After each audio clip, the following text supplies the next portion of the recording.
بسم اللہ الرحمن الرحیم۔ السلام علیکم ناظرین، تمام سننے والوں اور دیکھنے والوں کو میرا سلام۔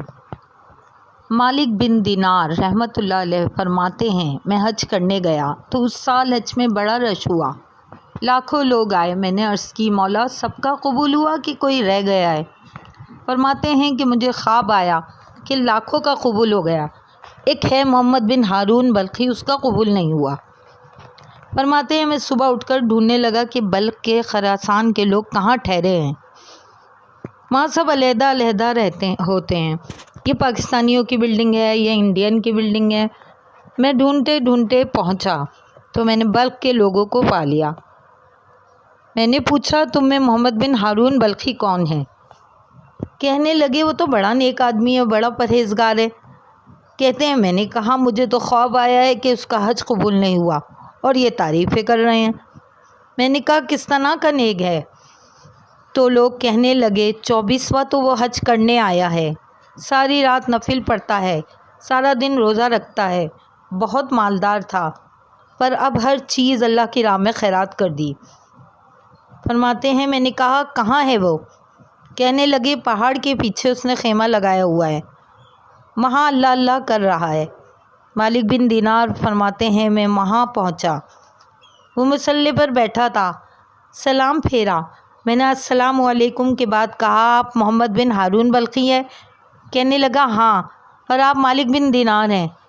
میں نے کہا میں نے تو نام بھی نہیں بتایا اور اس نے جان لیا بغیر بتائے۔ فرماتے ہیں میں نے کہا ہاں میں مالک بن دینار ہوں۔ کہنے لگا کیسے آئے ہو؟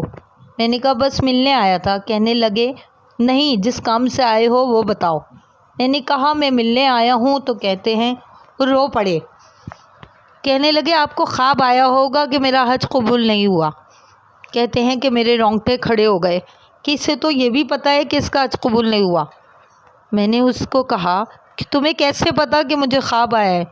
کہنے لگا مالک بن دینار، مجھے 24 سال ہو گئے، میں اس بنیاز کے گھر کا طواف کرتا ہوں، میں حجر اسود کے بوسے لیتا ہوں، مقام ابراہیم پر نفل پڑھتا ہوں، میں صفا و مروہ کی سعی بھی کرتا ہوں، لیکن 24 سال بیت گئے۔ جب طواف کے وداع کے قریب آتا ہوں تو کوئی نہ کوئی اللہ کا ولی مجھ سے آ کر کہتا ہے کہ تیرا حج قبول نہیں ہوا۔ 24 سال ہو گئے۔ مالک بن دینار کہتے ہیں کہ میں اس کے قریب بیٹھ گیا اور اس کے گھٹنے پر ہاتھ رکھا۔ میں نے دیکھا وہ بندہ معذور تھا، اس کا ایک ہاتھ کٹا ہوا تھا، چہرے پر عبادات کے نشانات نمایاں تھے۔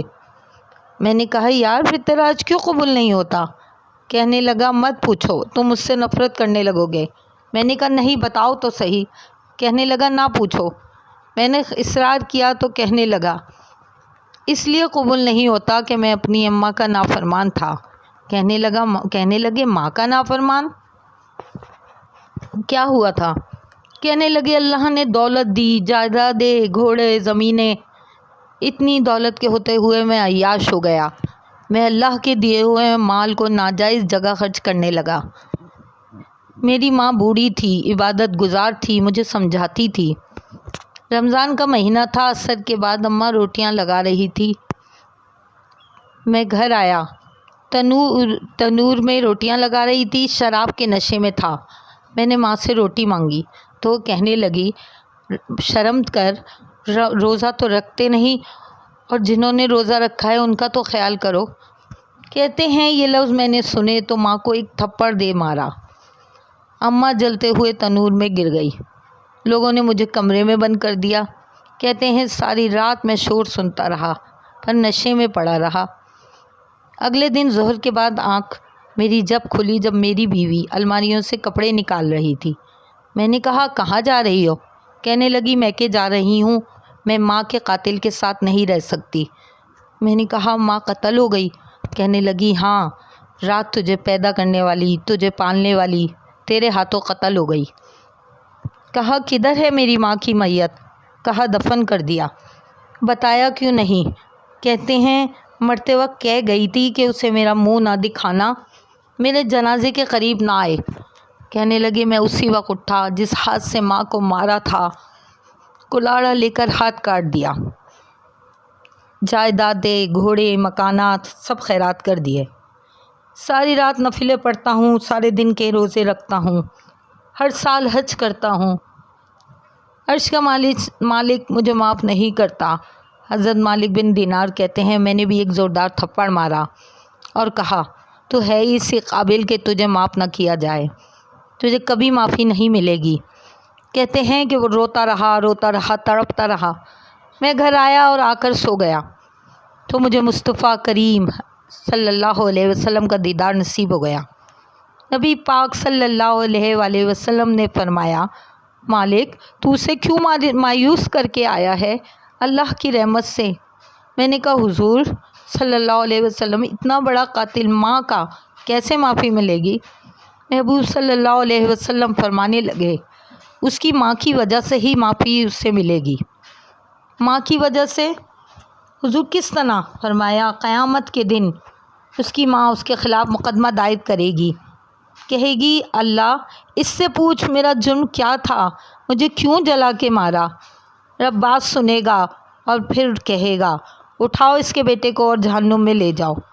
تو مصطفیٰ کریم صلی اللہ علیہ وسلم فرمانے لگے جب زنجیریں ڈال کے فرشتے دوزخ کی طرف لے جا رہے ہوں گے تو وہ پلٹ کر ماں کی طرف دیکھے گا، تھوڑا پھر آگے بڑھیں گے تو پھر دیکھے گا، پھر دوزخ کے قریب جا کر دیکھے گا اور کہے گا اماں جی مجھے جلائیں گے، مجھے تکلیف ہوگی، زندگی میں جب درد ہوتا تھا تو تیرا نام میری زبان پہ آتا تھا، اماں مجھے مارنے لگے ہیں، مجھے جلائیں گے۔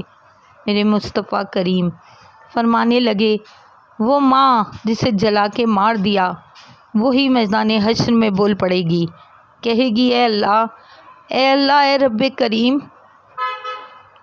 رب فرمائے گا کہ عرض کرے گی مولا میں نے اس سے معاف کیا، تو بھی اس سے معاف کر دے۔ اللہ فرمائے گا اس نے تو تجھے جلا کے مارا، تو کیوں نہیں جلنے دیتی؟ حالانکہ اللہ سب جانتا ہے، اللہ سب جانتا ہے۔ کہے گی مولا میں تو ماں ہوں کیسے جلنے دوں؟ آقا کریم فرماتے ہیں رب تعالیٰ اس کی ماں کی وجہ سے اسے معاف کر دے گا۔